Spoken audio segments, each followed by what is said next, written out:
আমরা অনেকেই বাচ্চাদের হাতে এরকম টাকা দিয়ে দান করতে বলি যে তুমি দান বাক্সের মধ্যে দেও অথবা ভিক্ষুককে দান করো। এরকম আমাদের সাথে হয়েছে। আমরা যখন ছোটো ছিলাম আমার আম্মু আব্বু আমাদের কাছে চাউলের পোট দিত, চাউলের পোট দিয়ে আমরা ভিক্ষুককে দিতাম। ওনাদের উদ্দেশ্য মূলত ছিল আমরা যাতে দান করতে শিখি, আমাদের মন যেন বড় হয়, এই উদ্দেশ্যটা ওনাদের ছিল। অ্যাকচুয়ালি এই বিষয়টা সরাসরি তার অন্তর ইফেক্ট করে না। কেন ইফেক্ট করে না? আপনি তার কাছে টাকা দিয়েছেন, সে এই টাকাটা আরেকজনের কাছে দিয়েছে, এই যে শুধু রদবদল হয়েছে। এখানে তার যে টাকাগুলো ছিল, এই টাকার যে একটা মায়া আছে, এই মায়াটা এখানে আসলো না। তো এক্ষেত্রে আপনি এই কাজটা করতে পারেন, সেটা হচ্ছে আপনি তাকে বলতে পারেন যে তোমার কাছে যে টাকাগুলো আছে ওই টাকাগুলো থেকে মসজিদে কিছু টাকা দান করো, অথবা যে ভিক্ষুক আছে ওই ভিক্ষুককে কিছু টাকা দাও।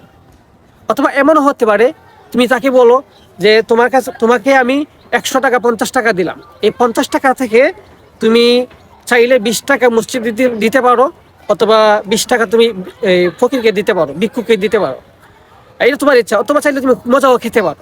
এরপর আপনি তাকে বলবেন যে দান করলে কি উপকার। বলবেন দান করলে আল্লাহ খুশি হয়, রাসূল খুশি হয়, আম্মু আব্বু খুশি হবে, সবাই খুশি হবে। তো এই উপকারের জিনিসগুলো আপনি তার সামনে তুলে ধরবেন। তুলে ধরার পরে তার এখতিয়ার দিবেন, তখন সে বুঝতে পারবে এবং সে দান করবে। দান করার পরে ভিতরে যে একটা ইফেক্ট আসবে, একটা ইমোশনাল ইফেক্ট আসবে, এটা আপনি যে টাকা দিয়েছিলেন ওই টাকার থেকে দ্বিগুণ, কারণ সে নিজের টাকা এবং খরচের টাকা থেকে সে এখানে দান করেছে। এটার আলাদা একটা ইফেক্ট আছে।